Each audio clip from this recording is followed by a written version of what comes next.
All right, so it seems like everybody in the media has got a really bad case of galaxy brain. Everybody's just pitching the idea that LA should intentionally lose to try to face OKC in round one. But do you think that's LA's best shot, considering they haven't beaten Denver since 2022? But also, Denver's also been playing their worst basketball over the last month and a half or so. But yeah, are you confident that this will be a yet another Category 2 take by you? Sorry. Okay, so let's address all of this.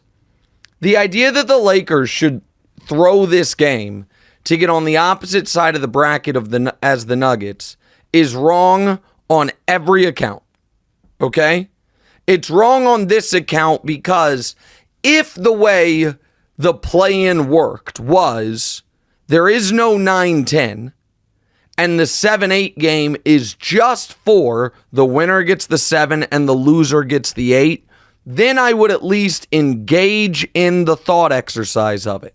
Where you're locked into the playoffs, it's just for seeding. Then I would engage in the thought exercise of it. I still would not endorse it. More on that in a moment. But I would engage in it. But if the Lakers lose this game, which they could do, by the way, the idea that they would lose it intentionally to set up a do-or-die game that would be either against the Kings, who swept them this year, the Kings who, for some reason, AD has a lot of trouble with those European centers, man. Now, that doesn't bode well for him against Jokic. More on that in a moment. But Sabonis kills him. The Kings, and I know the Kings don't have Monk, they don't have Herter, and the Lakers would be favored. The Kings haven't played great lately. But that's a do-or-die game against a team that has beaten you every time you've played this year, or a do-or-die game against Steph Curry, who you just saw a week ago. That team can have the greatest shooting night in NBA history, which is what they did to you a week ago when they beat you, when they shot over 43s and shot over 60% on them.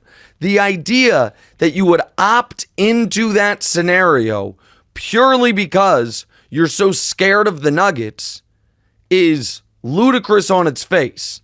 But the other reason it's ludicrous is this. Unless your only hope for making the finals is, well, maybe someone on Denver will get hurt, which is a crazy reason to believe you can do it. Unless that is your hope or your plan, you've got to play them early, flatly. There is no ifs, ands, or buts about this point that I said 3 weeks ago, and people thought I was going galaxy brain, but it is, any way you slice it, logically sound. If you are going to have to play Denver at some point to make the NBA Finals, right now is when you want them. You win tonight, you will have Wednesday off, Thursday off, Friday off, and then depending on how the bracket is set, maybe Saturday off. You will have 3 or 4 days before game one. The way the first round is spread out, you will have 2 or 3 days between other games. LeBron is currently playing out of his mind. You are healthy. You are rolling. You have all of these things working for you.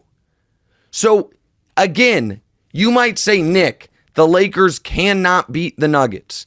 And that might be true, okay? But it's obviously not a 0% chance. And so the question is, does the chance get bigger? And this is what I've been talking about for 3 weeks. At what point in the postseason would you have the best chance of beating them? Right now. Because you know what the conference finals are? Every other day. And that's after 39-year-old year 21 LeBron has already been in playoff mode for a month and likely exhausted. Why did the Lakers last year lose all 4 of those games against the Nuggets? Because they were all close going into the fourth. Because LeBron ran out of gas. Why was that? Well, part was because he was dealing with an injury, but another part was because it was 6 weeks into the playoffs.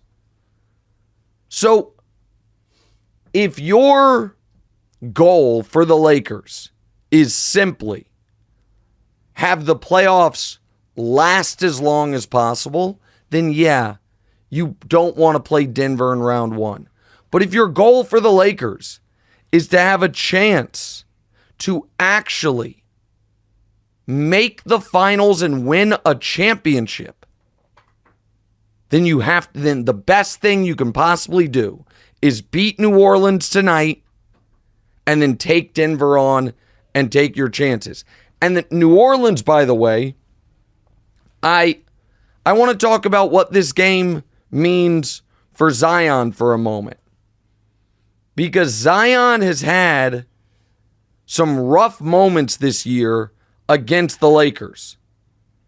What a lot of people thought was kind of the low point of his career is too strong, but of his season was that play-in game against the Lakers when he had 13 points. They got annihilated. In the 25 minutes he was on the court, he was a minus 33. I shouldn't say in the play-in, in the in-season tournament game. I misspoke. And the other times that Zion has played this year against the Lakers, he played well once, or actually he played well twice, even though they lost one of them, got blown out. But then game 82, which was a big game for the Pelicans, LeBron locked him up, and that was something else, man. LeBron in year 21, age 39, guarding Zion, the athletic phenom number 1 pick who should be entering his prime. LeBron having 13 assists at halftime, doing everything he wants, and Zion once again looking out of his depth. This is a big moment for Zion. It's a big moment.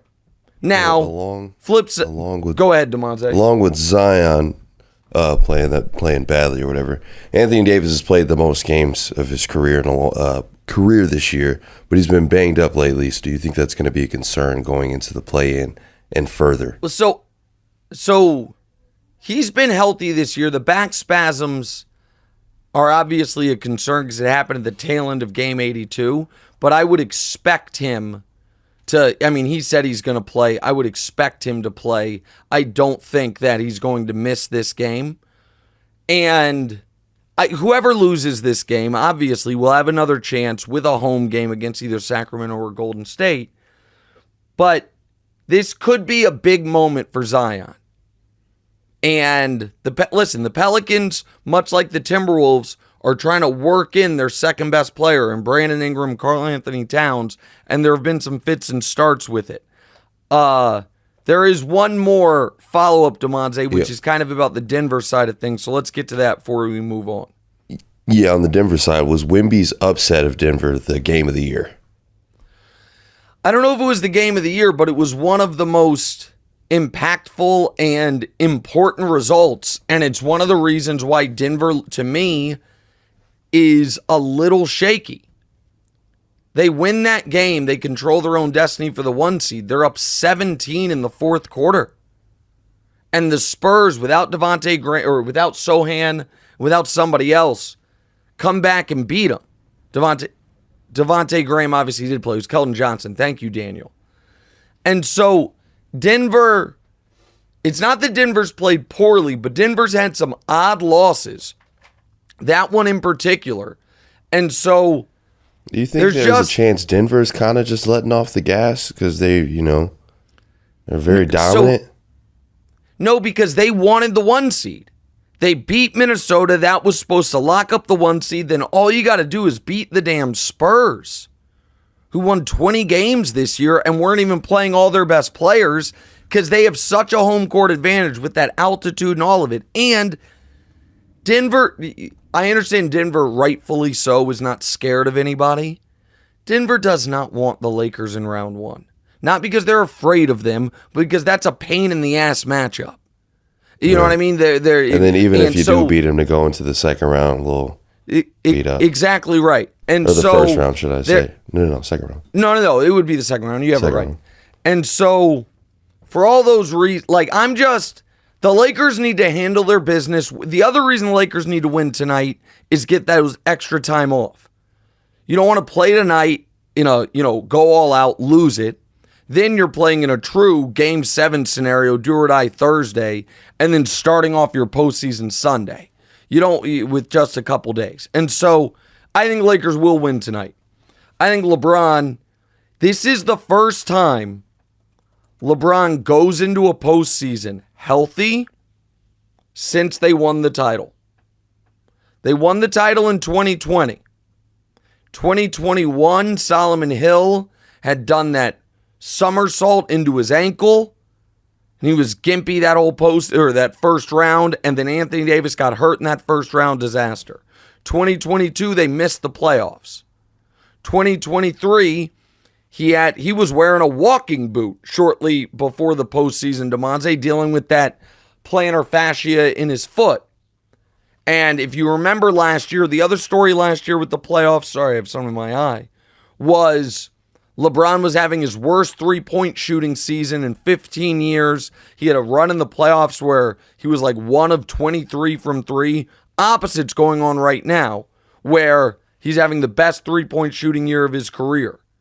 And LeBron, the last 7 games he's played, he had a season high 40. He is averaging 30, 7, and 10 on 63% from the field, 51% from three. So, wow. For those reasons, I don't know, man, this is when Wait, you what want were those stats you just read off again? Those were for the last how long, or was that? The last 7 games. Copy, okay. Had 30 points, 7 rebounds, 10 assists, 63% from the field, 51% from three. Okay. Well, because that includes the 9 of 10 from three game. And so we'll see, but I'm optimistic about the Lakers' chances tonight, and they win tonight, and we'll do a full-blown Lakers Nuggets preview on Thursday. Hey, thanks for watching. Hit the subscribe button to get more from the show, and make sure to click the bell to get notified every time new content drops. Check out full episodes of What's Right wherever you get your podcasts, or just click the link in the description below.